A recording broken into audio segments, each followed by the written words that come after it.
días a todos, espero se encuentren muy bien y bueno, procedamos. Entonces, ¿quiénes leen hoy? María José y yo, profesor. Adelante, pueden iniciar.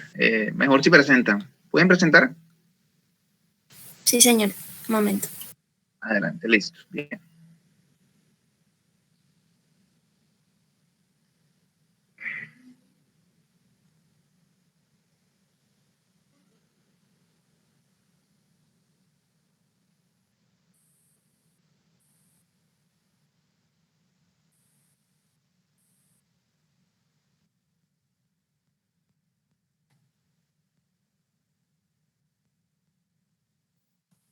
Buenos días en la teoría de sociales, 29 de junio. La clase del 29 de junio fue una segunda sección dedicada a la crisis del 29, en la que se buscaba profundizar un poco más sobre esta, ya que es un tema que requiere de muchas aclaraciones o explicaciones que nos ayudarán a entender qué era lo que pasaba y por qué. Cabe destacar que este tema tiene mucha relevancia en la actualidad, pues es un asunto que aún ataca al sistema económico actual y básicamente con esta crisis del 29 se dio de cierta forma la inauguración de un tipo de crisis que luego van a convertirse en las protagonistas negativas del capitalismo a partir del siglo XX. Si damos una vista general a la crisis antes de dicho siglo, podemos destacar que estas sucedían básicamente por una crisis de producción, como la crisis agrícola, por ejemplo, que podían surgir a partir de una mala cosecha, lo que generaba a su vez pérdidas de riquezas, ya que todos los sectores dependen de la producción de alimentos. Estas eran agrarias por lo general, cuyo fundamento puede explicarse con una sencilla palabra: algo que estorbó la producción de alimentos como una hambruna, una guerra, etc. Y eran las principales causas de pérdidas masivas de riquezas y de vida. Desde el siglo XX, esta idea de que estas crisis eran las que paralizaban la economía quedó atrás, dado que a partir del ascenso del mundo de la banca y el sistema financiero con el capitalismo industrial del siglo XX, del siglo XIX, el panorama cambió. Y esto va a manifestarse, por ejemplo, desde 1873, cuando ocurre la larga crisis, larga depresión, que fue el primer episodio de una crisis financiera en el capitalismo, en este caso originada en el mercado de acciones de los ferrocarriles en el mercado de inversión. Ahora bien, como propósito de la clase, se buscaba explicar cuál fue el problema y cómo funciona básicamente la dinámica de estas crisis, ya que son las principales amenazas al sistema económico actual. A partir de la crisis del 29, el resto de estas surgieron bajo los mismos factores, convirtiéndose así aquellas crisis contemporáneas en unas con un mismo panorama. El primer punto para entender este panorama general es conocer qué es la ortodoxia económica liberal, que era básicamente la doctrina que primaba en ese entonces. Para esto se mencionaron los términos del liberalismo francés, encaminado un poco más a lo político, al Estado republicano, y el liberalismo inglés, que básicamente defendía el libre mercado. Aunque en la práctica esta ortodoxia liberal no era tan rígida, a veces admitía la intervención del Estado. En el discurso se entendía que el mercado es como una especie de entidad divina que prácticamente se regula solo, no necesita que nadie intervenga en su mecanismo. Así, los actores del mercado son el vendedor y el comprador. Además, el mercado se entiende como una entidad que se basa en la lógica individual, en donde el precio es un acuerdo que se realiza entre estos dos, y nadie que no sea alguno de los agentes no puede intervenir. La ortodoxia también dictaba que el mismo hecho de que lo que quería comprar el comprador, lo que quería vender el vendedor y donde quería estar, como quería realizar sus operaciones y que quería invertir, tampoco tenía algún tipo de restricción de alguna índole. De ahí su nombre, laissez-faire. Luego, con Adam Smith y la creencia de que el mercado está regulado por la mano de Dios, esta idea de la existencia de un desbalance era considerada completamente herejía. Sin embargo, sí eran aceptadas formas económicas de nivelación que provenían de entidades financieras como los bancos. Una pausa. Ese laissez-faire está en imperativo, esto, o sea que debería ser con Z, ¿listo? El laissez con Z al final, laissez-faire, como dejar hacer, ¿listo? Sigue. En estos momentos, continúa. En estos momentos ya había conocimiento de que el capitalismo es un sistema que presenta ciclos económicos. Estos ciclos son el de bonanza o de prosperidad, que va seguido por uno de recesión, o sea, de reducción del crecimiento económico o incluso de decrecimiento. Estos ciclos siguen hoy en día. En ese momento se conocía un ciclo, el corto de juglar con origen francés, que tiene amplitud de 7 a 10 años de expansión seguidos de otros 7 años de recesión. El ciclo no conocido era el largo o de Kondratiev, de origen ruso, y que estaba en proceso de explorarse. Es un ciclo de 50 años aproximadamente, y tiene una tendencia al crecimiento y un ciclo sucesivo de decrecimiento. Marx tenía conocimiento de ambos ciclos y al no ser fiel creyente de esta ideología capitalista, aseguraba que había que esperar que estuviese en un momento de crisis en alguno de los ciclos para dar el golpe. En este momento se creía que el capitalismo se iba a mantener como una tendencia hacia el ascenso debido a la fe en el crecimiento económico y además es importante saber esto ya que esta es la lógica bajo la que funciona el capitalismo. El sistema financiero y principalmente la tasa de interés son otros de los puntos importantes, ya que son los mecanismos que de manera operativa regulan las inversiones y la obtención de ganancias. Además, el sistema financiero es aquella red bancaria que existe y permite el flujo constante de capital. Esta es la naturaleza de los bancos y lo que antes eran personas que prestaban dinero se fue convirtiendo en un sistema mismo con estatutos, leyes y regulaciones. Entonces, es así como el sistema financiero se basa en una posición alta de un capital que constantemente deja fluir a todo aquel que lo necesita, pero con ciertas condiciones. Aparece ahora lo que conocemos como préstamo, elemento central, el cual es realizado con cierta tasa de interés, dado que si yo presto dinero, este será devuelto en cuotas, recibiendo así al final una cantidad de dinero mayor a la que en un principio presté. Ahora bien, la tasa de interés es ese plus que se le añade al valor original prestado y que también se administra o se reparte racionalmente entre las distintas cuotas para recibir más de lo que suministré. La tasa de intereses es esencial y guarda relación con los salarios, la tasa de cambio y una muy intrínseca con la inflación. Esta última es un aumento de los precios y se relaciona con la masa de dinero circulante. Dicha relación es explicada con la ley cuantitativa del dinero, que establece que hay una conexión directa entre la cantidad de dinero que hay circulando y el promedio de precios de todos los bienes y servicios de una sociedad. Asimismo, entre más baja es la tasa, hay más interés para hacer préstamos. Por lo que la demanda de dinero es mayor. Es por esto que la tasa de interés tiene que estar ajustada a los niveles salariales y a los de los precios, ya que si ponen la tasa de interés muy baja, puede haber inflación. Esto último no tiene que ser visto como algo malo, dado que la inflación saludable promueve la producción y la demanda. Igualmente, hablamos de la sociedad anónima.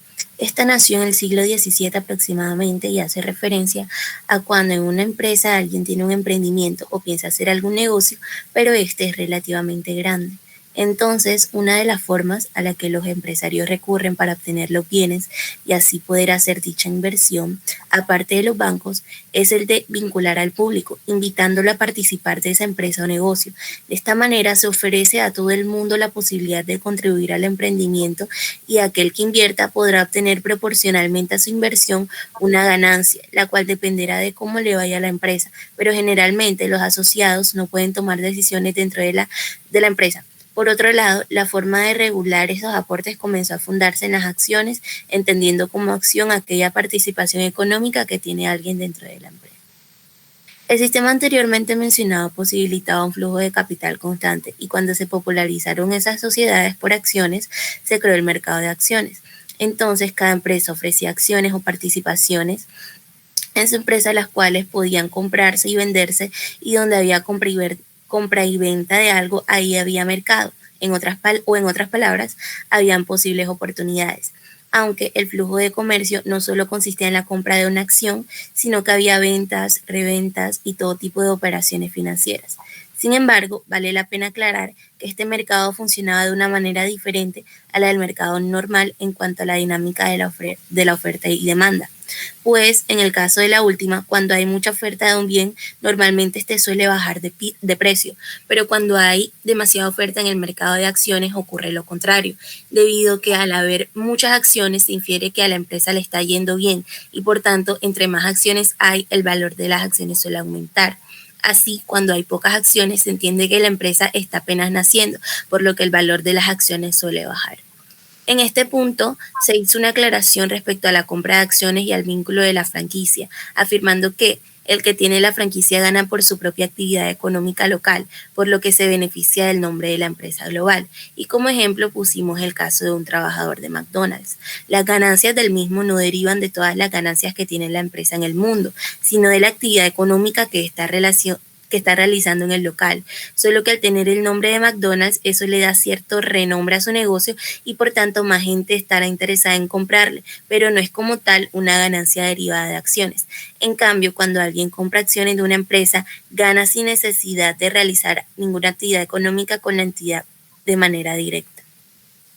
Luego comentamos el riesgo del mercado de acciones, que está dado por la dependencia de los resultados de la empresa a la que se está vinculado. Pues recordemos que las acciones están basadas en la confianza que se tiene en la dinámica de una empresa, pero nadie sabe qué va a pasar en el futuro. Por lo tanto, las buenas ganancias no son seguras. Sin embargo, alguien que está vinculado al mercado de acciones puede observar el historial de cómo le ha ido a una empresa en términos de inversiones y de ganancias, por lo que puede intentar predecir cómo le seguirá yendo a la empresa a partir de la tendencia que lleva. Y esto, en últimas, conlleva lo que conocemos como especulación. Supongamos que una empresa tiene sus acciones y le está yendo bien, de manera que vende sus acciones a un buen precio. Alguien puede comprar una acción y puede vendérsela a otra persona, formando una cadena complicada. Si le ha ido bien a la empresa, entonces se puede predecir que la tendencia continuará. Entonces, al pensar que el valor de sus acciones seguirá aumentando, la persona compra las acciones, las guarda por un tiempo y espera que el valor de las acciones aumente para así revenderlas. A eso se le conoce como especulación, es decir, no las compra por querer participar en la ganancia de la empresa, sino por querer revenderlas a un mayor precio.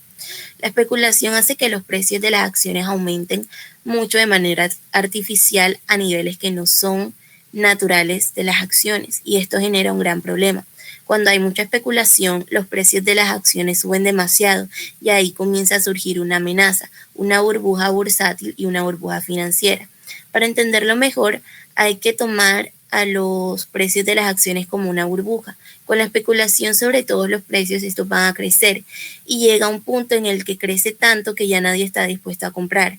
Así, si nadie quiere comprar la acción, enseguida baja el nivel de inversión y optan por el remate de acciones. Al venderlas a un precio muy bajo, las personas que dependían de ello tendrán consecuencias negativas, ya que pudieron haber hecho negocios con las acciones e incluso pudieron haberse endeudado con bancos a partir de la proyección de la ganancia. Entonces quedan sin posibilidad de pagar deudas y sin los recursos que se necesitaban para mantener sus compromisos económicos. Así que bajo este efecto dominó, se paraliza todo el mercado financiero, dejando a las personas sin ganancias y eventualmente a muchos siendo despedidos de sus trabajos. De esta manera podemos deducir que el mercado financiero está vinculado al mercado de acciones, así que cuando el nivel de especulación es demasiado elevado, la burbuja puede explotar y arruinar los compromisos económicos entre todos los sectores financieros de la sociedad. Esta es la dinámica fundamental con la que reventó la crisis del 29, es la dinámica esencial con la que van a desenvolverse todas las demás crisis financieras desde el 29 en adelante. Muchas veces la capacidad que uno tiene de hacer compras de bienes y servicios o de trabajar en una empresa y recibir un salario, ahí no va a trabajar salario, depende del sistema financiero y esta es la razón por la que varios países protegen principalmente a los bancos. En el caso del crack del 29, la burbuja fue monopolizada principalmente por las empresas de automóviles, estaban en un ascenso meteórico y los bancos norteamericanos se comportaban de manera irresponsable en cuanto a las tasas de interés. Uno de los peores efectos de este crack es que Estados Unidos, al ser el centro de la economía mundial, el acreedor de Europa, dejó a muchos países fuertemente afectados, inclusive los países latinoamericanos que dependían de exportar sus materias primas, ya que al no tener compradores su sistema económico también se quebró. Y es que cuando un país que depende de exportar materias primas y alimentos se expone a una crisis mundial como la que ocurrió en el 29, es inevitable que éste se hunda. En Venezuela, por ejemplo, como depende de la exportación de petróleo, apenas hay un colapso, hay una dependencia de factores que no se puede controlar, dejando el país sin la más mínima posibilidad de reaccionar. Finalmente, dijimos que a partir de aquí es que América Latina va a iniciar el primer gran proceso de industrialización, pero esto se va a profundizar un poco más en la siguiente sesión. Excelente, listo, perfecto. Me pareció que faltó algo más, ¿no faltó algo más? Me parece como si hubiera faltado algo, pero eso igual está excelente. Me gustó porque noto que en la relatoría Está bastante claro, o sea, noto que hubo buena comprensión de lo que hablamos, de todas estas dinámicas de cómo funcionó la crisis y de cómo van a seguir funcionando las crisis de aquí en adelante, bueno, desde ese momento hasta el presente, que básicamente son crisis bursátiles, crisis financieras. Excelente, excelente, excelente. Me gustó mucho la relatoría. Quisiera saber si hay alguna pregunta sobre... Yo sé que Edward me hizo una pregunta y yo la voy a responder, pero quisiera saber si de pronto en el proceso de recordar lo que hablamos la vez pasada del martes, le surge alguna otra pregunta para de pronto yo también tocarla acá, digamos, como preliminar al resto de la clase. ¿Alguien tiene alguna otra pregunta sobre lo que hablamos de la crisis, sobre el funcionamiento básico del sistema financiero? Porque, bueno, evidentemente los intríngulis más precisos pues ya son conocimientos más bien de un economista, pero pues de pronto los elementos que hemos visto en particular, ¿hay alguna duda adicional sobre este tema de la crisis del 29? ¿Por qué ocurrió? Y del funcionamiento general de las crisis financieras, de las crisis económicas desde ese momento hasta el presente. Ok, bueno, parece que no. ¿Qué iba a decir yo? Ok, iba a decirles algo, se me escapa. ¿Qué les iba a decir yo? Les iba a decir algo. Bueno, se me olvidó. Cuando me acuerdo les digo. Bien, entonces, Edward me había preguntado la vez pasada, el martes, me había preguntado un poquito para que yo volviera a explicar un tanto este asunto de la demanda agregada. ¿Sí? Bueno, básicamente este tema de la recuperación, de la solución, de cómo salir de una crisis como esta. Sí, fundamentalmente.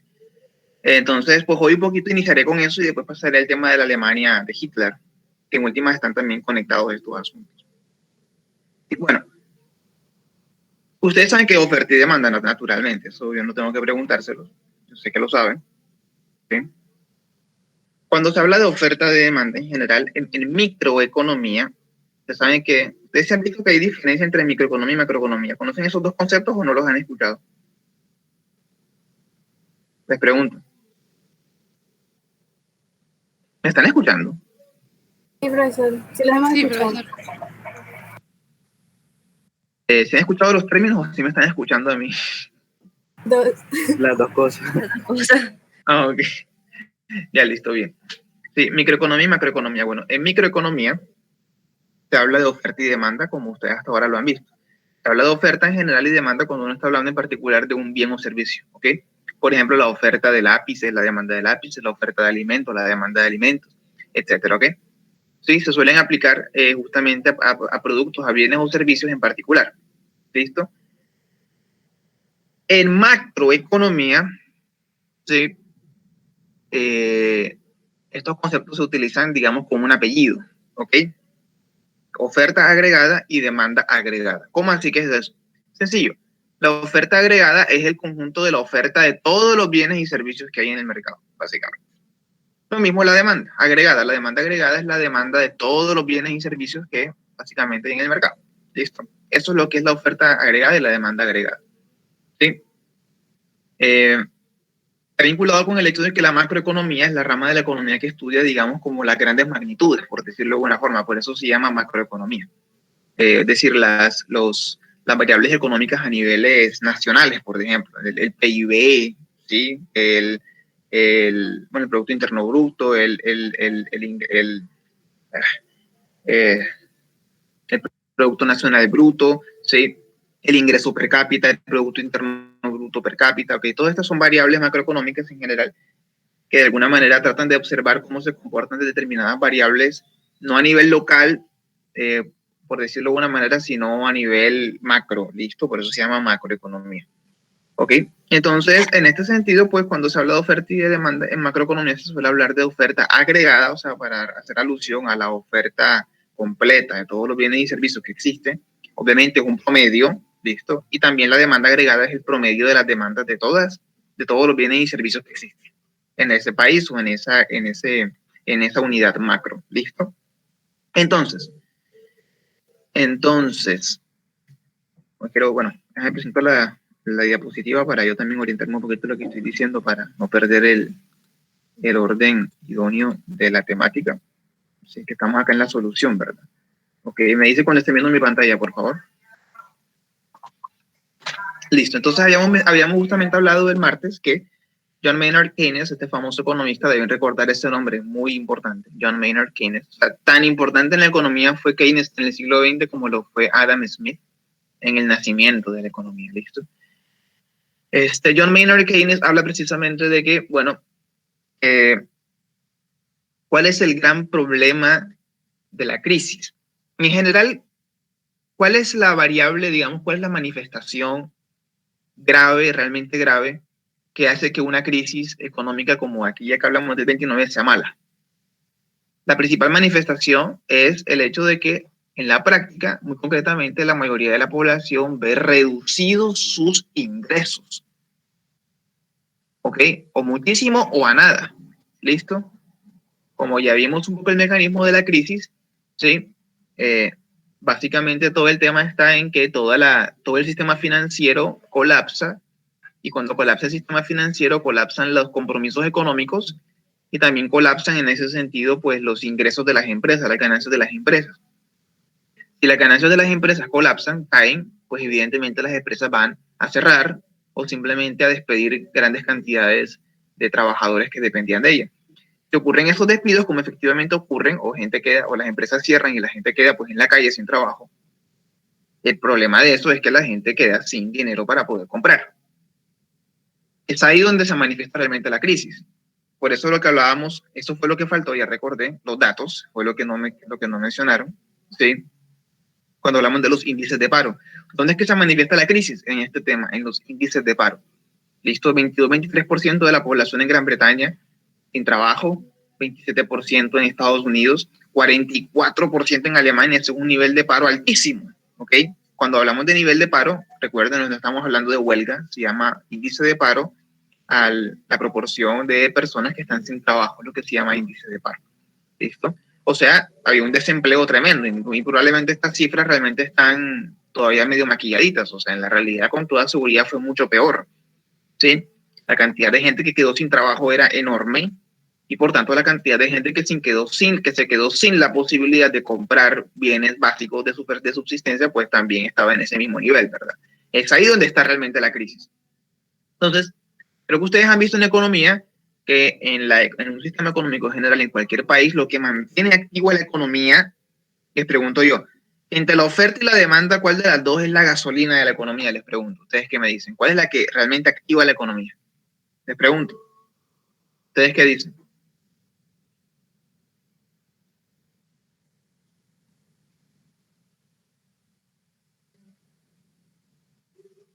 ¿Me están escuchando? ¿Están ahí? ¿Hola? Sí.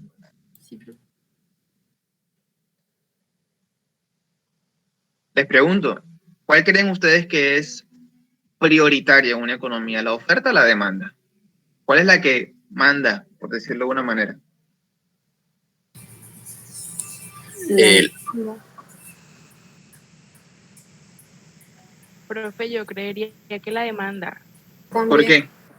¿Por qué? Porque, o sea, si muchas personas están necesitando un producto, eso va a hacer que los productores se vean como en la necesidad de buscar, de saciar esa necesidad que tienen las personas, de buscar alternativas que sacien esa necesidad. Ok, bien. ¿Tierra?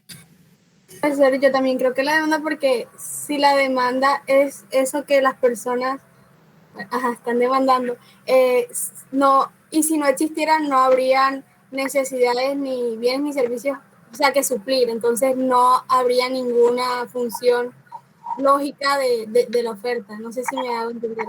Claro, que te haces entender. Bien, ok. Freider, ¿qué dices tú?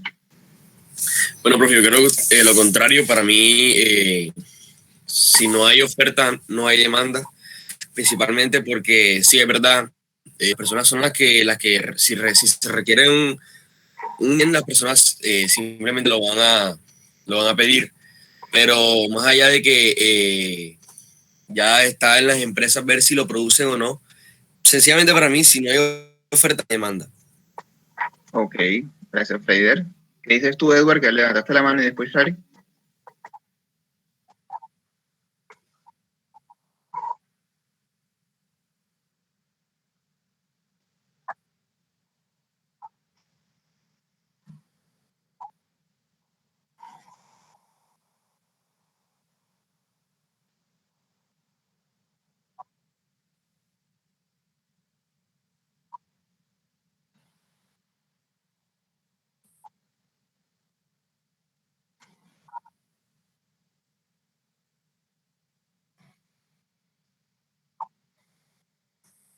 Ok, gracias. Fari, ¿tú qué dices? Profesor, pero yo creo, o sea, yo creo que la oferta viene surgiendo a partir de la demanda, porque la oferta viene surgiendo a partir del estudio de las necesidades que tienen esas personas y de la idea de saciar esas necesidades. Entonces, si por ejemplo nosotros empezamos a ofrecer, pero una menor cantidad de lo que se requiere, va a haber, podrían ocurrir dos cosas. Creo yo, ¿no? Que empiece a haber una o no, o sea, una cosa que llega a la otra, empieza a haber una desigualdad tremenda con respecto a un producto y no sé, llegando a casos extremos podría como desatar algo parecido a lo que está viviendo Venezuela en estos momentos con respecto a la escasez de los productos. Entonces, yo creo que lo que sostiene como tal la oferta es la demanda del consumidor. Ok, bueno. Listo. Obviamente ambas son importantes, eso es indudable, pero económicamente hablando, sí, claro, hay excepciones y bueno, eso también tiene que ver. Eso un poquito más adelante hablaremos también con el auge del consumismo, pero hay formas en las que a veces la oferta logra imponerse a la demanda, pero pues por lo general, el mecanismo general es que la demanda es la que dicta las leyes en la economía, ¿ok? Es decir, lo que la gente quiere es lo que los productores van a estar tratando, a lo que los productores van a estar tratando de acomodarse, porque la economía funciona justamente a partir de darle gusto de suplir las necesidades de las personas, ¿sí? Por eso yo creo que todos alguna vez, no sé si todos alguna vez han contestado una de estas llamadas como de encuestas al consumidor que a veces le hacen, que llaman a la casa y como que tiene 5 minutos para responder una encuesta, ustedes qué noticiero ven en su casa, por ejemplo, ¿alguna vez han respondido encuestas así? ¿Sí? Como qué perfume le gustan a ustedes, qué suelen hacer. ¿Nunca les han respondido una encuesta así cuando llaman a veces a la casa? ¿No? No. Porque bueno, las empresas suelen de alguna manera recurrir a formas diversas de tratar de saber qué le gusta a la gente. Por eso, por ejemplo, todos los problemas que ha tenido Facebook últimamente. Creo que ustedes han sabido que Facebook y también incluso WhatsApp han entrado en controversias en los últimos tiempos porque han tratado de permitir a las empresas tener más acceso a información personal de toda la gente que está adscrita a sus redes, ¿verdad? Sí saben eso, ¿cierto? ¿Sí saben de qué estoy hablando? ¿O no saben nada de lo que estoy hablando?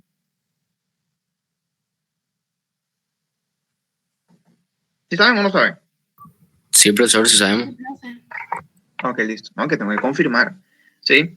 Precisamente ese es el problema. ¿Por qué? Porque precisamente las empresas conocen que para poder tener éxito económico necesitan saber qué es lo que quiere la gente. ¿Sí? Bueno, una manera de ilegítimamente acceder a un mejor conocimiento de qué quiere la gente es poder acceder a su psicología. Y una forma de hacerlo es poder acceder a algo tan personal justamente como la información que publican o la información que tienen ahí justamente en Facebook, en las redes sociales, pues con eso pueden hacer diferentes tipos de conclusiones, sacar conclusiones, sacar deducciones sobre qué le gustan a las personas y pues a partir de allí tratar de ofrecerles lo que las personas de alguna manera van a querer. Entonces, la demanda es la que manda la parada, ¿ok?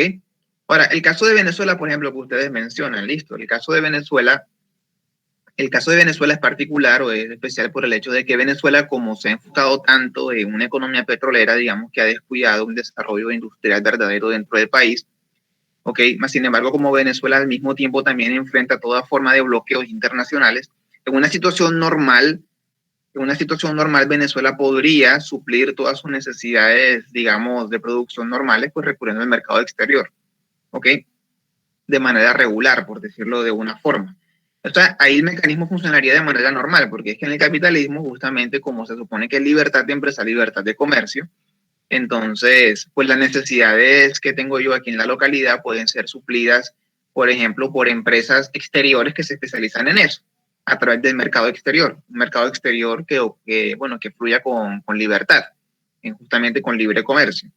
Ok, pero como Venezuela, digamos que enfrenta este panorama político complicado en el que su sistema político no se acomoda a lo que las grandes potencias que mandan la parada, como Estados Unidos, dictan sobre esto, entonces pues Venezuela enfrenta determinados tipos de bloqueos económicos que le impiden poder participar de manera continua y libre dentro de las dinámicas normales de la economía, ¿sí? Entonces, ese es el caso, digamos, particular de Venezuela, ¿ok? Venezuela es una economía petrolera, pero que al mismo tiempo enfrenta restricciones y bloqueos y obstáculos económicos para conectarse al comercio internacional normal en virtud del hecho de que, bueno, por diferentes razones, sean válidas o no, pues es marginada por una de las grandes potencias del mundo, que finalmente sigue siendo todavía la mayor, que bueno, es Estados Unidos, ¿verdad? ¿Sí? Entonces, el caso de Venezuela también funcionaría normal, de no ser porque hay algo, digamos, artificial que le está bloqueando la posibilidad de abastecerse de manera libre, continua, de manera de participar en el mercado de forma normal, ¿ok? Pero con los demás países que hacen parte del sistema, ¿sí? Que no enfrentan de pronto ningún expediente judicial internacional que les impida poder tener participación en esta circulación económica, entonces el mecanismo funcionará de manera normal. ¿Listo? La demanda de la población de este país podrá ser parcialmente suplida por las empresas internacionales que se encargan de producir determinados bienes y servicios y que reparten por todo el mundo. Oigan, antes de seguir, se me había olvidado quién está a cargo de la relatoría hoy. ¿Quién la hace hoy? Después de... Yo soy Freire. Ok, ¿son conscientes? ¿Son conscientes ambos? Sí. Sí, profesor. Ok, listo, perfecto. Bien, gracias. Ok, entonces, este sería entonces el caso de Venezuela, más bien es un caso particular, precisamente porque enfrenta restricciones, ¿sí? Porque enfrenta actitudes políticas con las que se ha tratado justamente de socavar el régimen, o sea, como de someter al régimen a una especie de asedio económico. Entonces, en el caso de Venezuela, ya digamos que la dinámica es más bien como la de una guerra económica, por decirlo de alguna manera. Una guerra de desgaste, aunque bueno, no ha sido muy exitosa porque Venezuela tiene sus aliados por otro lado, pero es como un rifirrafe económico allí. Entonces, no es como la situación, digamos, ideal, normal con la que uno podría evaluar lo que realmente es el funcionamiento de una economía. ¿Ok? En ese sentido. Pero en la economía, lo que manda la parada en general, salvo estas excepciones, ¿ok? Algunas excepciones también las hay, en su momento las podemos tocar, es la demanda. Las empresas trabajan y producen es con la demanda. Si hay demanda, entonces las empresas tienen incentivos para poder producir y para poder vender. Si no hay demanda, tú puedes producir lo que quieras, que no vas a tener ganancias, porque nadie te va a comprar, ¿ok? Porque el capitalismo funciona con la compra, fundamentalmente, ¿sí?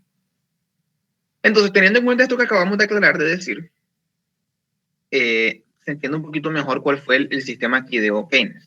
¿Listo? Keynes entendió, a ver, la crisis es que la gente se está quedando sin plata. ¿Ok? Está en la pobreza, está en la miseria, no tienen ingresos. Si no tienen ingresos, pues no pueden comprar. ¿Ok? Si no pueden comprar, pues entonces no hay ningún incentivo para la producción por parte de las empresas. Si no hay incentivo para la producción, pues entonces las empresas en últimas, no, pues bueno, ahí sí que peor, ¿no? Van a parar completamente. Ahora, el tema es que los salarios venían, bueno, la crisis obviamente lo empeoró todo, pero los salarios realmente no venían muy bien de antes. Habíamos mencionado en 2 clases anteriores que desde los mismos años 20 los salarios realmente no habían tenido como un gran ascenso significativo y de hecho eran muy fluctuantes. La condición salarial después de la Primera Guerra Mundial no fue realmente nunca óptima en ninguna parte en los años 20. Entonces, en sí mismo, la condición salarial no estaba en la posibilidad real de suplir de estar a la altura de la oferta. Si la gente compraba cosas, sin embargo, era porque los bancos en Estados Unidos se comportaron de manera irresponsable, o sea, bajando mucho las tasas de interés, como le hemos hablado. Por eso es que los bancos tienen que estar muy pendientes de ser responsables con eso, porque si bajas mucho la tasa de interés, cuando la condición salarial o la condición de ingresos media en la población no es óptima, corres el riesgo de que ocurra justamente lo que pasó en Estados Unidos, ¿ok? En ese momento, ¿sí? De que ocurra una crisis que básicamente impida que las personas puedan subsanar sus responsabilidades económicas y pues ahí sí los bancos y todo el mundo quiebra, ¿ok? Por eso los bancos se cuidan en general bastante de ver a quién le prestan. Cuando ustedes intenten hacer, ya lo habíamos hablado, si alguien intenta hacer un préstamo, ojalá nunca lo hagan en su vida, reitero. Por favor, eviten endeudarse. Sí, pero bueno.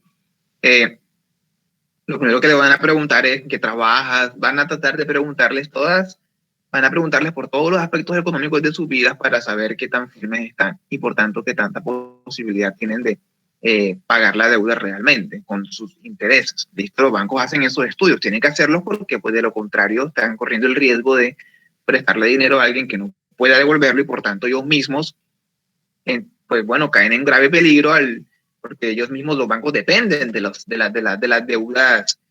deudas amortizadas, de las deudas pagadas. ¿Sí? Ellos hacen negocios con las deudas, con los títulos de deuda, ¿ok? Yo no sé si, bueno, fue con algunas de ustedes, yo recuerdo, creo que fue con Marta, Shari y Valeria el año pasado cuando estaban con este proyecto de economía que les describí un poquitico cómo funcionan los bancos. No sé si recuerdan ustedes tres, que fueron con las que hablé de eso. Pero bueno, los bancos trabajan fundamentalmente con la lógica de la proyección de lo que tienen, ¿ok? Yo proyecto que tendré esto el otro mes a partir de las deudas que me están pagando y entonces los bancos hacen negocios con ese dinero que tienen sin tenerlo todavía, por decirlo de alguna manera, ¿ok? ¿Sí? Se lo estoy describiendo de manera muy, obviamente, muy etérea, muy abstracta, pero pues digamos que en general puede ajustarse a la dinámica general de todos los bancos. ¿Okay? Los bancos están jugando con las cosas que tienen teóricamente. Con el negocio con eso. Entonces, banco puede hacer una compra a otro banco con un título de deuda, por ejemplo, diciendo, bueno, a mí me deben tanto, a mí me van a estar pagando esto en tantos meses, por tanto yo te compro esto con este título de deuda. O sea, le compro a otro banco con un billete que representa una deuda, por ejemplo. Entonces el otro banco digamos, o la otra entidad le puede vender a este banco basado en un dinero que va a recibir en el tiempo. ¿Me hago entender en lo que estoy diciendo? Sí, profesor. Yo sé que es un poco abstracto. Sí, sí. Entonces, ese es el problema con el sistema financiero, ¿ok? El sistema financiero es un juego de números y de proyecciones y de juegos a futuro que es bien complejo.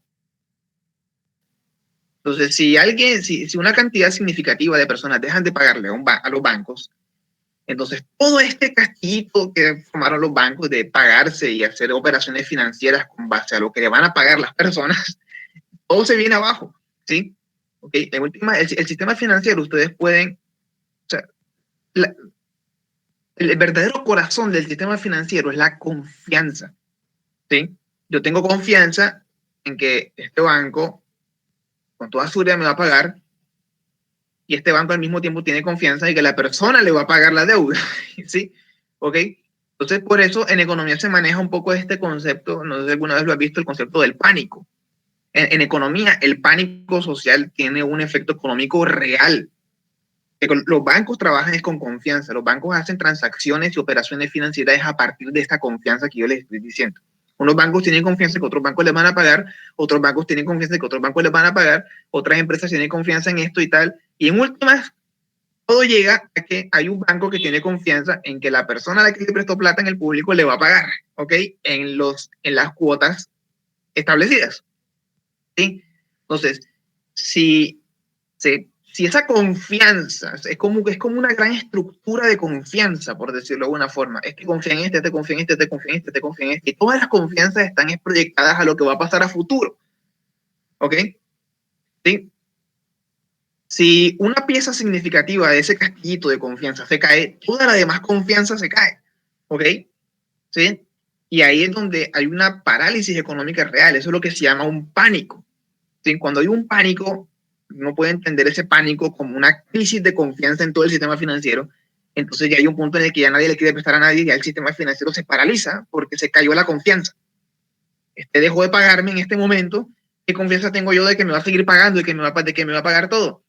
Y al mismo tiempo este otro le dice a este, ¿cómo así que no me pagaste? Porque al mismo tiempo este otro le dice a este, pero ¿por qué no me has pagado ya? Y se cae toda la confianza. ¿Sí? Entonces, el sistema económico, el sistema financiero sobre todo, puede entenderse sobre todo es a partir de psicología, es un mecanismo muy psicológico. Es moral prácticamente, es ético, es pura confianza, realmente. Se cae la confianza, entran en pánico, nadie quiere soltar plata. ¿Ok? Cuando hay pánico, hay una crisis de confianza, nadie quiere soltar plata, se cayó el sistema financiero. Más el montón de gente que evidentemente quebró, porque hay muchas quiebras en ese momento, porque enseguida se hace flujo de dinero y pues bueno, ahí ya, en fin, todo colapsa. ¿Ok? Entonces, no sé por qué llega a esto, pero en fin, el punto es, se cae este sistema, las personas quedan o concretamente hablando, la mayoría de la gente queda en paro, queda sin trabajo, quedó sin trabajo, quedó sin plata, pues quedó sin la posibilidad de comprar,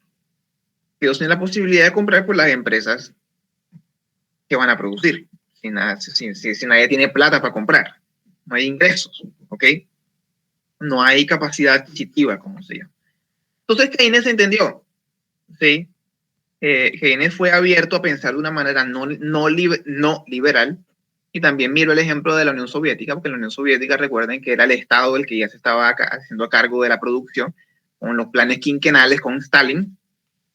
El Estado era el que mandaba justamente en la economía, para decirlo de manera simple, en la Unión Soviética. Entonces Keynes observó estos casos y dijo, hombre, qué interesante esto, porque recuerden que la Unión Soviética no pasó por la crisis del 29, y eso fue impactante para los estados occidentales, ver que todos estaban literalmente muriendo por la crisis, y la Unión Soviética campante como si nada estuviera pasando. ¿Ok? Entonces, ¿alguien va a decir algo? Pensé que alguien iba a decir algo. Okay. Entonces, Keynes observa y dice observó que lo principal que hacía la Unión Soviética, su principal éxito era que como el Estado estaba a cargo, entonces el Estado aseguraba una condición económica mínima a todas las personas, porque el Estado era el que les daba trabajo, ¿sí? Al darles trabajo, la gente tenía plata, y al darles dinero, pues entonces las personas tenían posibilidad de hacer compras, aunque obviamente dentro del mismo sistema, bueno, no capitalista de la Unión Soviética. Entonces Keynes hizo, digamos, de adaptación, por decirlo de alguna forma, y entendió que el Estado en los países occidentales, si la economía liberal occidental quería sobrevivir, Keynes entendió, tenemos que aprender de la Unión Soviética en ese aspecto, en el que el Estado tiene que tomar un rol aquí. ¿Cuál es el Estado que tiene que tomar el rol? Perdón, ¿cuál es el rol que tenía que tomar el Estado? Disculpe. ¿Ok? Sencillo. ¿Sí? ¿Qué hay que hacer para inyectarle energía al mercado? Hay que incentivar la demanda. Ya lo dijimos ahorita, la demanda es el motor de la economía. Si la economía está paralizada en general, ¿sí? Lo que hay que tratar de hacer es meterle energía. ¿Cómo se le mete energía a la economía? Hay que activar la demanda, porque la demanda es la que activa la economía. Sin una demanda activa no hay economía activa en ninguna parte del mundo. O sea, hay que lograr que la gente tenga dinero, que la mayoría de la población tenga dinero. Si la mayoría de la población tiene dinero, hay compra. Si hay compra, o sea, si hay demanda, entonces las empresas tienen incentivos ¿para qué? Para producir. Apenas las empresas tengan incentivos para producir, enseguida toda la maquinaria enseguida comienza a aceitarse otra vez, aunque de pronto con dificultad al principio, pero comienza a correr solita, ¿ok? Listo. Esto, por cierto, es un debate que tiene incluso mucha actualidad en Colombia. Porque en Colombia prácticamente son dos modelos económicos que se enfrentan, y uno de estos modelos económicos es el que dice justamente, un poquito keynesiano en ese sentido, hay que lograr que las personas tengan dinero, ¿sí?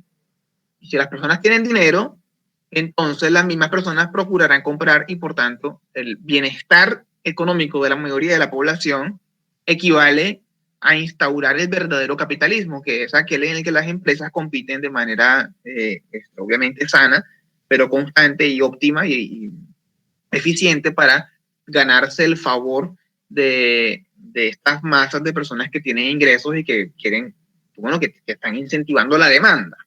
¿Ok?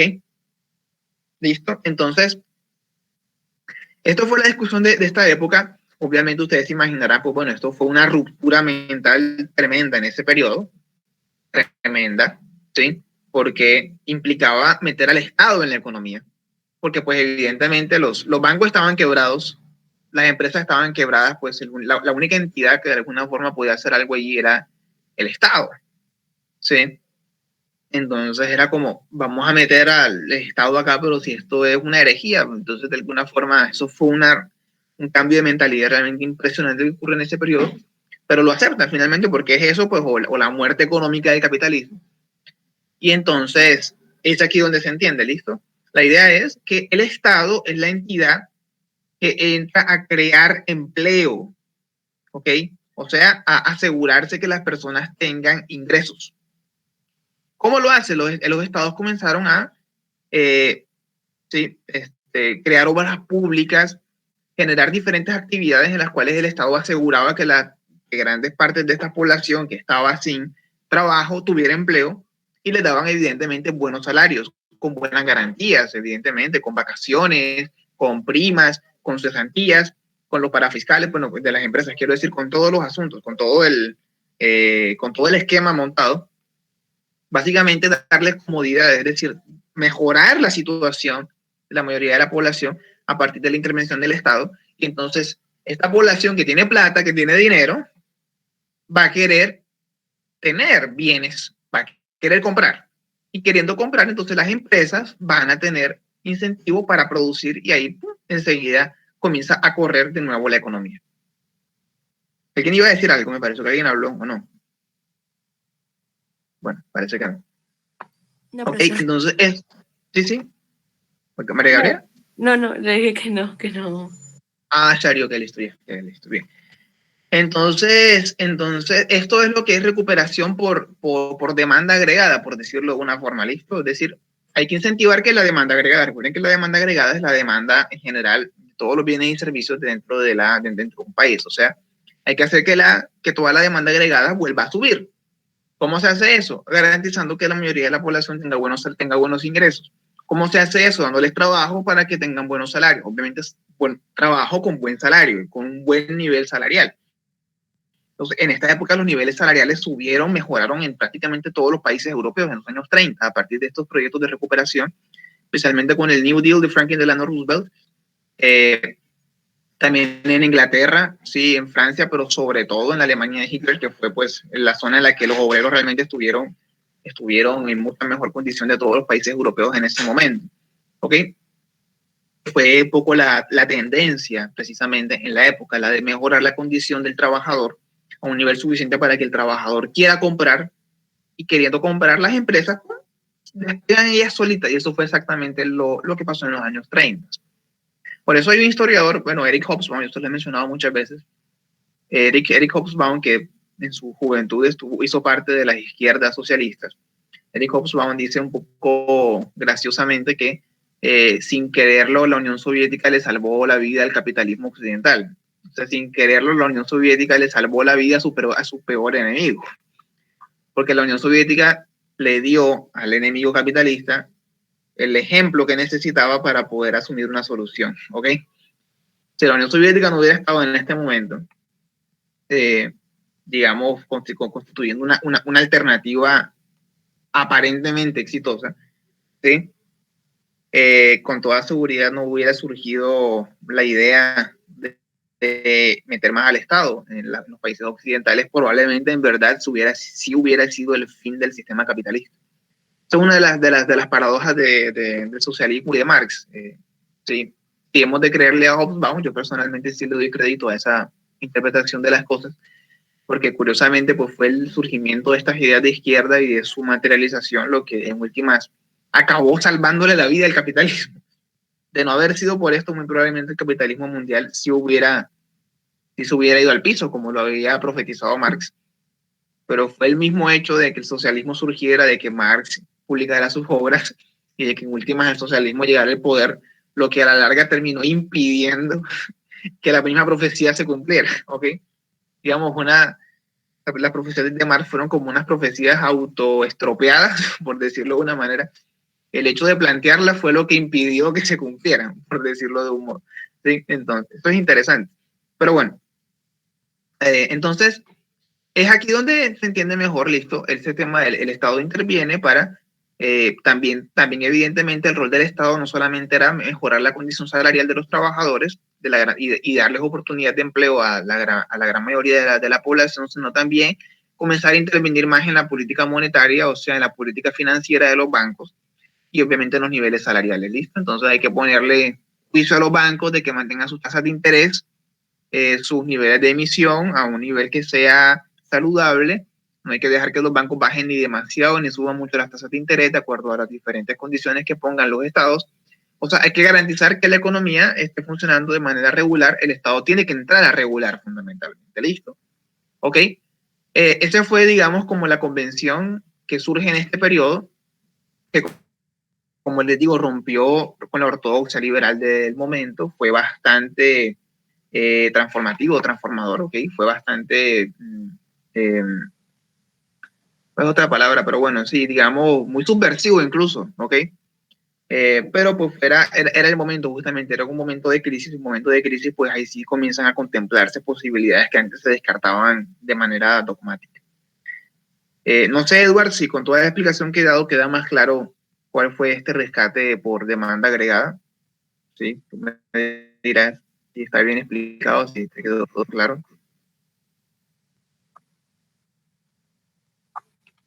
Ok, listo. A los demás también les quedó claro este tema de la demanda agregada como solución, del incentivo a la demanda agregada. Sí, profesor. ¿Quedó más claro para todos? ¿Está bien? Sí, profesor. Sí, profe. Ok, perfecto. Entonces, vamos con el caso, creo que todos estaban esperando, eso es lo que me parece, Alemania, el caso de Alemania, lo que nos queda de tiempo. ¿Cómo Alemania llegó a tener a un personaje como Hitler en el poder? ¿Ok? Bueno, en primer lugar hay que recordar que, bueno, Alemania en 1919, después de la derrota en la Primera Guerra Mundial, ve caer su monarquía. Es una monarquía constitucional, pero realmente era muy autoritaria. O sea, lo de constitucional era más bien como un segundo apellido. Y entonces se instauró, en el contexto de la derrota, se instauró la República de Weimar, que era una especie de república semipresidencialista, presidida, entre otras cosas, por el Partido de los Socialdemócratas Alemanes, o sea, por la izquierda suave, por la izquierda moderada, ¿sí? No como los bolcheviques en Rusia, aquí era, digamos, la izquierda moderada la que tomó el poder, por decirlo de una forma, incluso la que aceptó las condiciones de la derrota, porque Alemania en ese momento pues había perdido la guerra. Entonces, en esta república que se llama República de Weimar, ¿recuerdan? ¿Sí? Se instaura pues una figura presidencial y al mismo tiempo este presidente preside, valga la redundancia, sobre un congreso. Ese congreso se llamaba el Reichstag, y ese congreso tiene una cabeza que era el canciller, que era nombrado por el mismo presidente. ¿Okay? O sea, el presidente, en ese momento, el presidente en Alemania era una especie de figura semimonárquica todavía.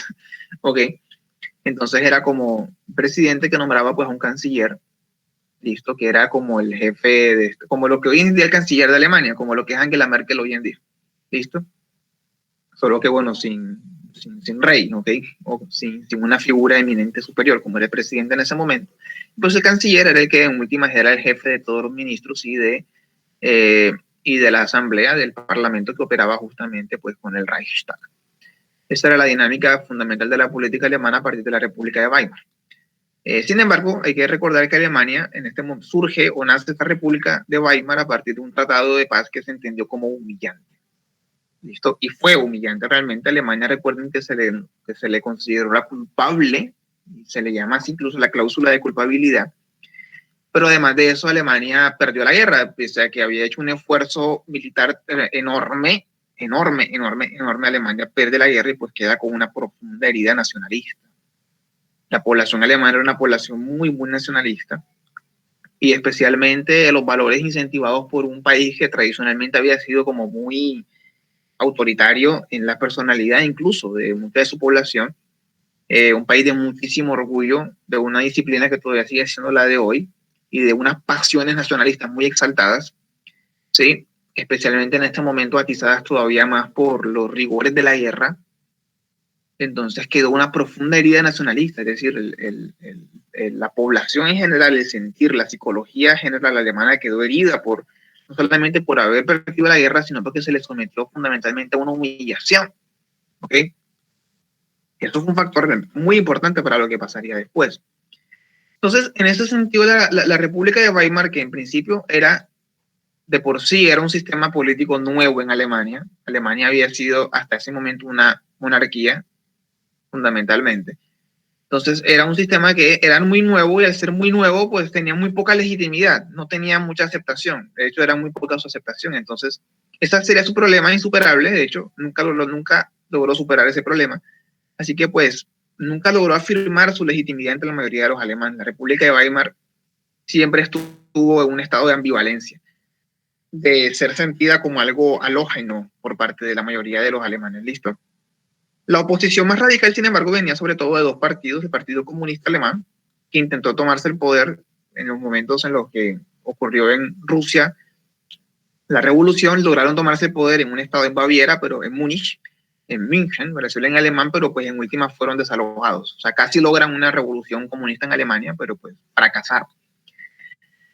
El otro fue el Partido Nacional Socialista, que fue fundado en 1920, no fue fundado como tal por Hitler. Hitler se va a añadir después, pero pues Hitler va a entrar no mucho tiempo después y va a desarrollar allí un rol evidentemente importante. Es importante recalcar que la República de Weimar, pese a eso, pese a, entre otras cosas, enfrentar recuerden, una inflación muy grande después de la guerra, inmediatamente después, hasta el año sobre todo 23, sí, que Alemania estuvo en una crisis de inflación tremenda, fue terrible. Sin embargo, a partir de los años 20, 23, 24, pues pasó por un tiempo de prosperidad. De hecho, fueron 3 o 4 años de una prosperidad bastante grande, semejante a la que hubo antes de la guerra. Entonces, entre otras, la República de Weimar, que quizás duró cierto tiempo, precisamente por el hecho de que durante estos años se sintió como que de pronto sí podía darle un futuro económico a Alemania. ¿Ok? Así que bueno, fueron años de prosperidad antes de la crisis del 29, evidentemente, y pues entonces se sentía como que había un respiro, como que de pronto sí había allí algo, pero evidentemente los sectores opositores pues seguían trabajando mucho en la socavación, en el menoscabo de la legitimidad del régimen. En este punto es donde yo quisiera, bueno, a mí se me pasó mucho el tiempo, pero yo sí quisiera leerles un extracto de un texto. Cuando hablamos de la figura de Hitler, porque este es el contexto en el que surge Hitler. Sí. Este es un libro muy bueno, si alguna vez alguien está interesado en conseguir una obra que examine de manera profunda el surgimiento de esta dictadura de Hitler, en este caso en comparación con la de Stalin, es un libro que recomiendo, se llama Dictadores, de Richard Overy. Sí. Este texto compara, digamos, el ascenso de Hitler con el ascenso de Stalin y tiene unas apreciaciones bastante interesantes sobre la relación, especialmente entre la personalidad del sujeto y bueno, su comportamiento como líder político. Entonces, hasta donde yo alcance, a mí me gustaría leerles un extracto, va a ser un extracto relativamente largo, pero es bastante interesante, ¿ok? Entonces, yo se lo voy a leer, le voy a hacer traducción instantánea en inglés aquí. Si me trabo en alguna palabra, pues ahí les pido también que me ayuden ahí a traducir bien, pero pues eso es lo que me propongo hacer en este momento, ¿vale? Para mirar cómo Hitler de alguna manera encaja en esto que les estoy diciendo. En estos años 20, cómo va ascendiendo y en últimas, cuál es la historia de ese perfil psicológico que de alguna manera hoy en día sigue siendo como tan llamativo a la hora de querer hablar de esta persona. Se puede comenzar. La biografía de Hitler es más abierta, se está comparando con la de Stalin, más abierta que la de Stalin, por decirlo. Los detalles de su vida son mejor conocidos y sus opiniones sobre una gran cantidad de asuntos han sobrevivido en sus escritos y conversaciones registradas. La elaborada leyenda de Hitler en los años 30 estuvo más cerca a la verdad que la versión oficial de la vida de Stalin. Sin embargo, sus pensamientos más internos, más íntimos, que habrían podido ser, digamos, plasmados en un diario o en una correspondencia regular privada, siguen estando sellados, tan sellados como lo estuvieron con Stalin. Entender la personalidad de Hitler es un reto extraordinario. El abismo que separa al individuo privado y extraño de la figura política de Hitler, sí, este demagogo y profeta, parecen ambos, digamos, imposibles de conectar. Mientras que en Stalin su carácter privado se vio más reflejado en su persona pública. Tan resaltante es el contraste en el caso de Hitler entre su figura privada y pública, que siempre ha habido mucha especulación sobre el hecho de que pudiera él poseer una especie de rasgo psicológico extraño o poco comprendido que fascinaba y de alguna forma cautivaba o embrujaba tanto a los que lo rodeaban en su órbita directa como a las multitudes a las que comenzó a arengar desde los primeros años de los de la década del 20. Ni siquiera lo sobrenatural fue excluido en esas explicaciones. Dos huéspedes, ¿cierto? Y dos huéspedes británicos en una reunión con Hitler en el 34, sentados en el estadio, justo a unos metros detrás de él, miraban, lo miraban a él cautivando a sus oyentes con su tradicional y estridente y apasionada voz. Entonces, aquí una cita: una cosa extraordinaria sucedió. Continúa el recuento. ¿Sí? Espera un momento. Entonces una cosa extraordinaria sucedió. Continúa el recuento. Vimos todos una luz azul, una luz azul como de trueno. Espera un momento. Disculpen.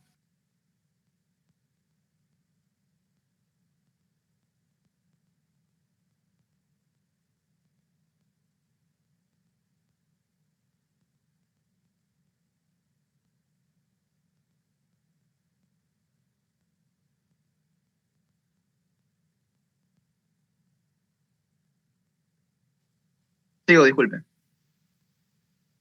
Entonces una cosa extraordinaria ocurrió. Continúa el recuento. Vimos ambos una luz azul como de trueno que salió de la espalda de Hitler. Nos asustamos mucho. Estábamos sorprendidos.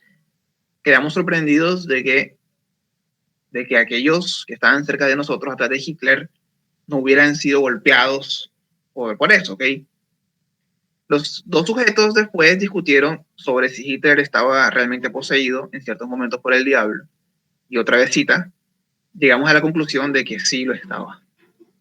Adolfo Hitler nació el 20 de abril de 1889 en un pequeño pueblo de Austria, en Braunau, en Inn. El cuarto hijo de tercer matrimonio de su padre, aunque sus tres hermanos mayores murieron en su infancia. Su padre era un oficial como de comercio y la familia estaba ubicada en un estrato medio bajo. Su padre murió en el 900 y la mamá de Hitler, Clara, en el 1907. Atendió las escuelas locales, donde mostró cierta actitud, pero en su escuela mayor, ¿cómo se le llama? La escuela, secundaria, en Linz, perdió interés en el aprendizaje. Como Stalin, Hitler fue bendecido con una memoria excepcional. Dejó la escuela a los 16 años y se mudó de Linz a Viena, donde esperaba convertirse en un artista o un arquitecto. No era él, como diría después, no estaba en pobreza, como diría después, pero sino que vivía de una herencia considerable y de la venta de sus pinturas, principalmente pinturas de paisajes aldeanos que eran exhibidas en galerías locales. En 1907 fue rechazado por la Academia de Artes de Viena. Creo que todos alguna vez han escuchado eso, ¿verdad? Que Hitler tuvo intenciones de convertirse en artista, pero no resultaron. Sus días fueron empleados en assortment of Viennese drifters. No sé bien qué se refiere a esto. ¿Alguien sabe qué es drifter? Lo busco rápido acá en el... Drifter. No, claro. Ok, como vagabundeo. Ok, listo. Cierta forma de vagabundeo vienes, imagino. Y sus tardes en conciertos donde escuchaba óperas de Wagner interpretadas por el compositor Gustav Mahler. Hay pocas pistas sobre el futuro o el posterior político, y 5 años después, siguió viviendo como un adolescente en Viena. Estaba interesado en la política popular y atraído hacia el nacionalismo panalemán, o sea, en general de todos los alemanes, pero no está claro en esta etapa temprana si su nacionalismo era algo era ya explícitamente antisemita, o sea, antijudío. Sin embargo, este joven desaliñado, socialmente, bueno, apartado, amable y tímido, que en otras ocasiones podía ser muy rudamente terco en sus opiniones. Devious es vivo, ¿sí? Y bueno, autocomplaciente e insensible hacia sus amigos. Era bueno, era de alguna forma, este ser ya era en este momento ese ser dividido, que también lo sería en los años 30.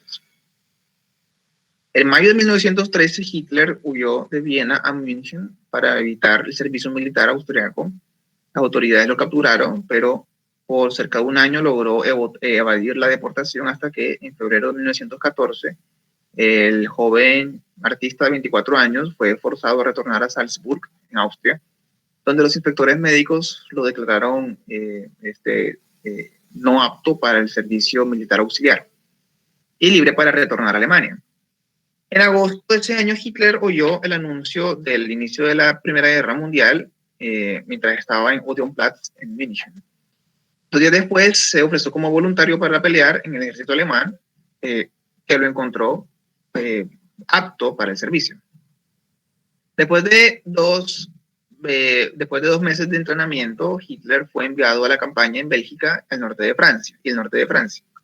Como miles de otros jóvenes europeos que fluyeron a la contienda, Hitler confesó estar tremendamente exaltado, emocionado. La guerra hizo a Hitler, así como la revolución hizo a Stalin.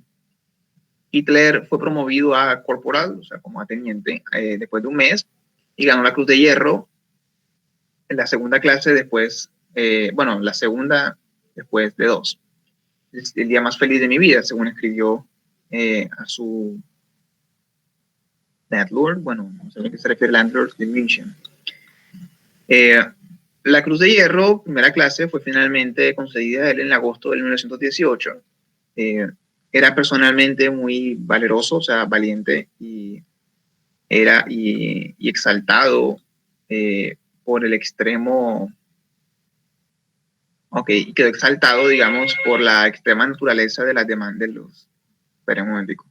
Están timbrando acá. He was personally courageous and exhilarated by the extreme nature of the demands conflict made every soldier. Listo. Y exaltado, emocionado por la naturaleza extrema de las exigencias hechas, pues, que tenía que enfrentar cada soldado. Arriesgar mi vida cada día, mirar a la muerte directo a los ojos, como el mismo cita. Que sobreviviera 4 años mientras miraba a miles de sus colegas morir fue mera suerte. La guerra fue una influencia más formativa que los años en Viena. En Mein Kampf, que es la famosa obra que escribió él, Hitler la llamó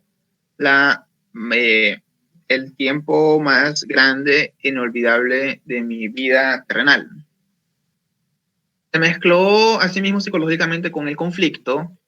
Inured himself, se acostumbró, según su propia su confesión, al miedo de la muerte. No hay razón para dudar de que como joven soldado que había experimentado de terribles años bajo las condiciones anormales y brutales del frente, el hecho de la derrota fue algo insoportable. Hitler podría haber adornado su descripción podría haberse pasado en la descripción, cuando fue declarado el armisticio, o sea, el tratado de paz, en la noche en la que fue, which was born of fury, hatred, listo. Bueno, puede haber exagerado cuando dijo que ahora sí. Hitler pudo haber exagerado en su descripción de cuando recordaba la noche del Tratado del Armisticio, en la que nació en él un odio feroz por todos aquellos que habían rendido a Alemania a los aliados. Pero a través de su subsecuente siguiente carrera política, su comportamiento político sugiere una completa inhabilidad de separar su propio estado personal psicológico de la realidad histórica que estaba tratando de confrontar. Él entendió la derrota nacional como si hubiera sido una humillación directa personal y dejó crecer en sí, o vio nacer dentro de él mismo un deseo incontrolable de venganza, que en determinados tiempos podía volverse incluso maníaco. Hitler, piensa aquí en esto, y es importante la experiencia que tuvo en él de haber prestado servicio en el ejército alemán, justamente, y haber participado en una confrontación que en muchos sentidos, digamos, que arrastró estas pasiones nacionalistas tan exaltadas y tan fuertes, ¿verdad? Hitler comenzó su vida de posguerra como un agitador del ejército en München, empleado para informar en política radical, y dar charlas ocasionales sobre los peligros del marxismo y los judíos. Recuerden un poquito lo que pasaba con Mussolini, ¿verdad? Enseguida, después de la guerra, pues surgen estos sentimientos de reacción, de reserva, pues hacia el peligro del comunismo en estos países europeos, como había pasado en Italia. En el caso de Italia, muy poco después llevaría justamente al ascenso de Mussolini con los fascisti combattimento. En septiembre del 19 se unió a un pequeño partido en München, fundado el 9 de enero de ese año por un relojero, Anton Drexler, que previamente había sido miembro del Partido de la Patria, Partido Nacionalista, creado en el 17 por una sucursal del Partido Nacionalista Alemán, de Radical Nationalism Party of Many Politics. Okay. Por una sucursal de políticos nacionalistas radicales y pangermánicos para reunir apoyo para la guerra. Hitler era el miembro número 555 del Partido de los Trabajadores Alemanes. Bueno, esto me lo salto. Y en noviembre del 19 fue seleccionado como su líder de propaganda. En febrero del 20, el partido cambió su nombre por el Partido Nacional Socialista Obrero Alemán, que es el partido que conocemos como Nacional Socialista, ¿listo? O nazi. Y los 25 puntos del programa de partido fueron publicados. El siguiente año, el 29 de julio del 21, fue elegido secretario del partido y en esta capacidad lanzó el putsch, o sea, un intento de golpe de Estado, para resumírselos, porque falló, ¿listo? Que lo llevó a la prisión de la fortaleza de Landsberg,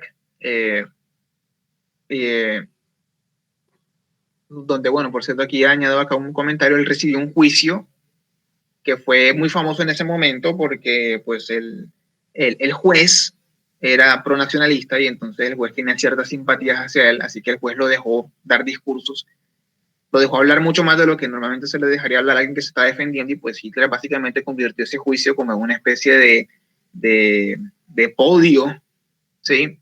De estrado para dar un discurso político muy exaltado, pese a que sin embargo fue condenado a prisión, ¿ok? Convirtiéndolo así de la noche a la mañana en una figura política nacional, porque pues ese juicio fue muy mediatizado, fue algo que fue muy conocido en ese momento. Las impresiones del joven político varían ampliamente. Aquellos que lo escuchaban hablar fueron arrastrados a su círculo, lo describían en términos que podrían haber sido aplicados a un predicador popular con el poder de la revelación. Había un desconocido fuego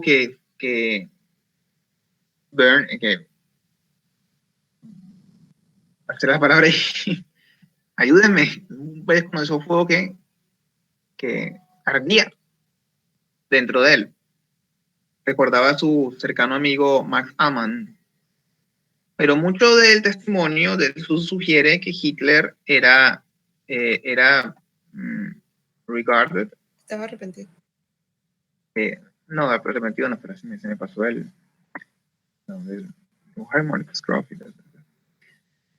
Pero mucho del testimonio sugiere que Hitler era mirado como misfit, como inepto, ¿okay? O bueno, como un desadaptado más bien.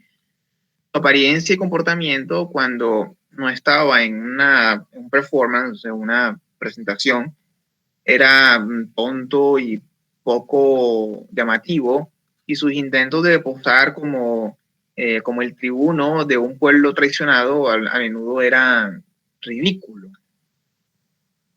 El raincoat, ¿qué es? ¿Lo que es un raincoat? Raincoat.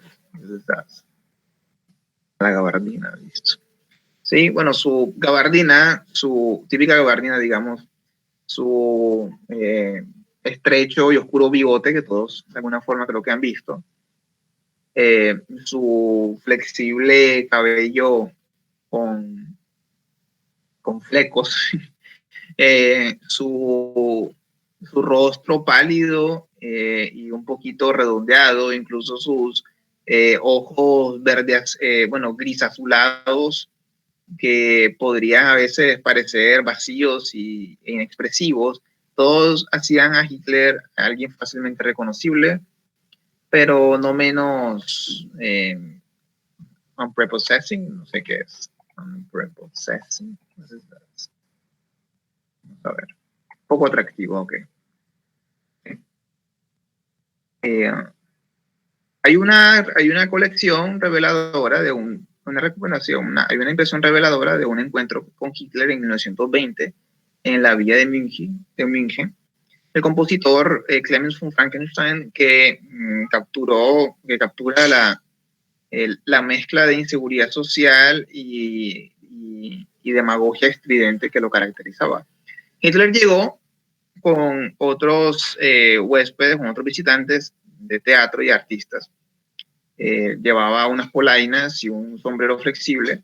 Llevaba también un látigo como de cabalgar.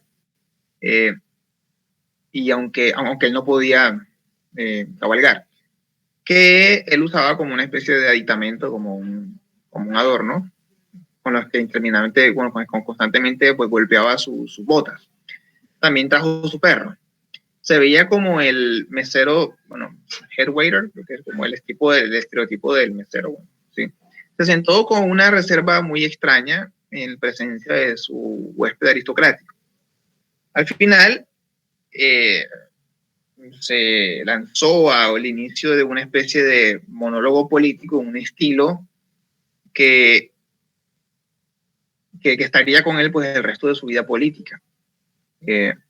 Prosiguió, hacia nosotros como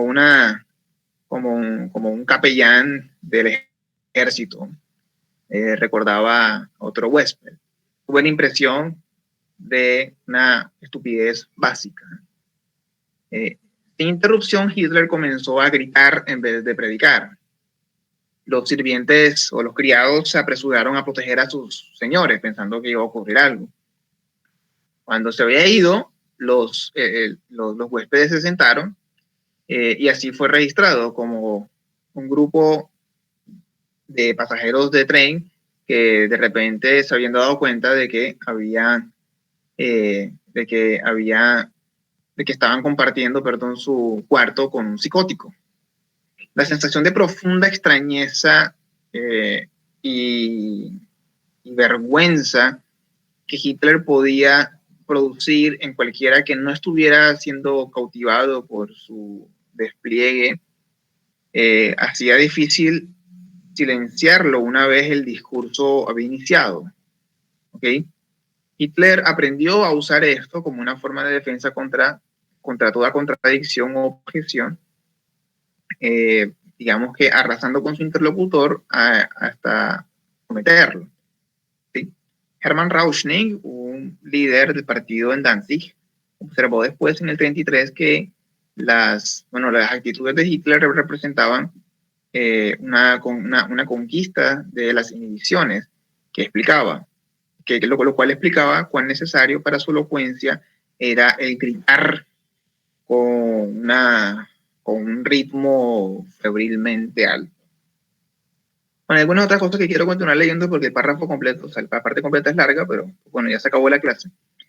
Entonces, en la siguiente sesión podemos continuar sobre este tema del surgimiento de Hitler y de cómo se vincula su personalidad su forma de ser efectivamente particular, con el cómo logró tomar en últimas el poder y, bueno, qué significó justamente ese nazismo para una Alemania que dentro de no mucho tiempo justamente entraría en la Segunda Guerra Mundial. Creo que hasta aquí podemos dejar, chicos, porque ya se acabó la clase a las 11:45, ya pasé 3 minutos, menos que alguien quiera decir algo, ¿sí? No sé si alguien quiere comentar algo, decir algo hasta este momento. Si no, bueno.